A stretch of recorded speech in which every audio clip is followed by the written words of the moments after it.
Hey, welcome back. Welcome back, home loan shoppers. And congratulations, you made it to the end. This is the last section in the last chapter of this home loan shopping course. Yay! Congrats, congrats. All right. So I want to wrap things up with a brief summary of the entire course of what we covered. Okay. So let's go ahead and jump into it, starting off with chapter one.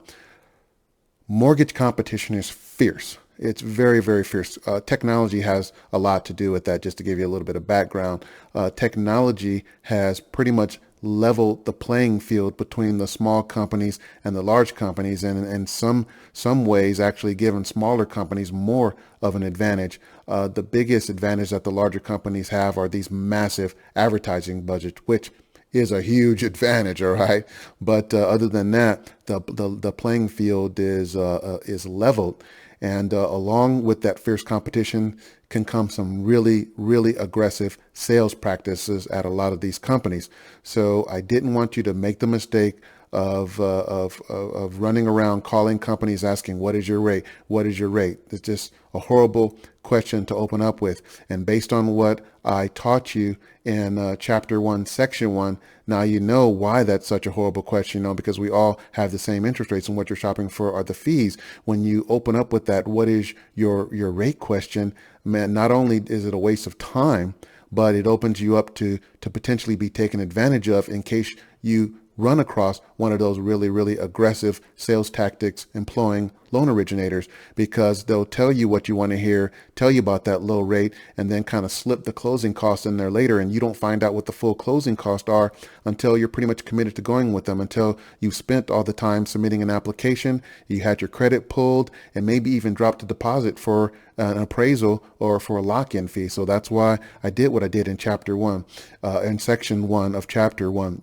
And then the rest of chapter one in sections two and three, I wanted you to be free to choose the rate that's right for you without fear of someone taking advantage of you. That's why I introduced the loan originator compensation rule to you, and tried to stress how important it is to choose the rate that's right for you, whether it's a no cost rate or a rate that with 1 point. You calculate this mathematically. You don't do it just based on something you heard or just because.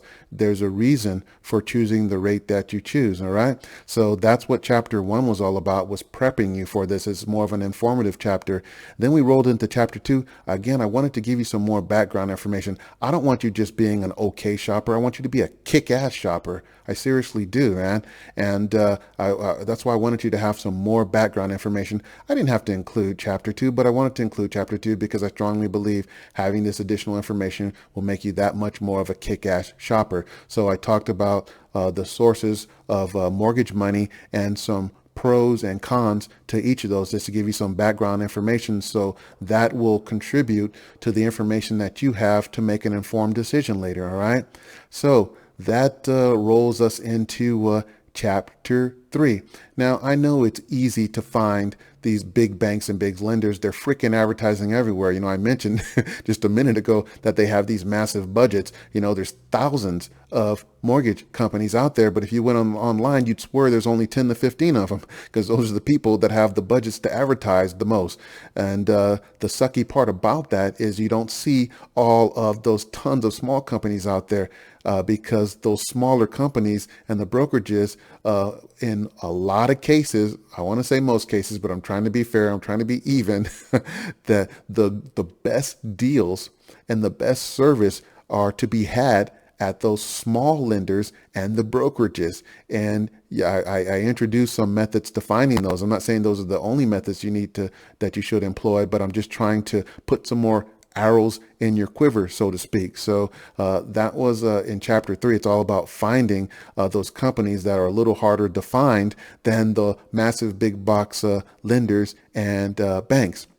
Then rolling into chapter four. All right. If I mentioned in the introduction of how there's so many other people putting out mortgage information, other than mortgage people.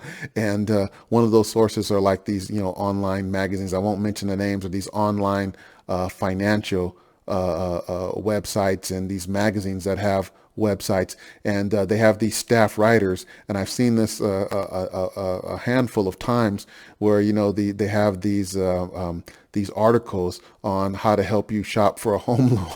And I see pretty much, I think it was in every article, they put some information out like, you need to shop at multiple lenders. Really? No shit. How do you do that? So that's what chapter 4 was about. That's where the rubber meets the road, where you start to contact these places. So I don't just say, oh, contact multiple lenders. Duh. Obvious information. I tell you what to do before contacting those places, how to contact them, what to do before contacting, and what to do after you contact them, or during the contact with them, what to do after you contact them, and then selecting the places that you're going to shop at. So that's what we did in chapter 4. And then we rolled into chapter 5. Now check this out. Let's imagine this. What if you had this tool? I'll call it a weapon, if you will. What if you had this tool / weapon that all but guaranteed that you could get the best interest rate with the best fees out there by using this tool? In addition to using this tool to get you the best rates, pricing out there, this tool also speeds up the time. It helps you. It helps companies take you seriously. When you have this tool, companies take you seriously and they give you accurate figures. This tool also helps you get discounts that you otherwise could not get. This powerful home loan shopping tool. Wouldn't that be really cool to have something like that? It helps you get discounted pricing. It helps you cut through the red tape. The lenders take you seriously, and it ensures, all but ensures, you get the lowest rate pricing available for the scenario that you have. Well, that tool exists. It's called the loan estimate. And I show you how to get your base loan estimate and how to wield this powerful tool to your advantage. That's what I cover in chapter 5. All right. I taught you how to wield that loan estimate to get the best deals, but it's not always about the interest rate pricing. There's other things to consider. So in the section 1 of chapter 6, I show you these other things to consider when making your final decision on which company to go with. All right. So I hope you enjoyed this home loan shopping course journey. I want to hear how you're doing along the way. I want to get some feedback from you, and I want to help.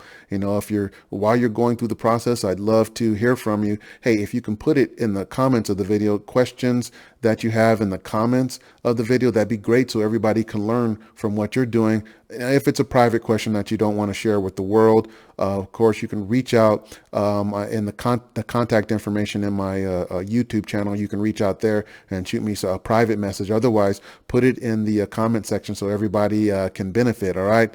So congratulations on finishing the course again, and do some kick-ass shopping out there. Let me know how you're doing, and I will be here and see you on the next video.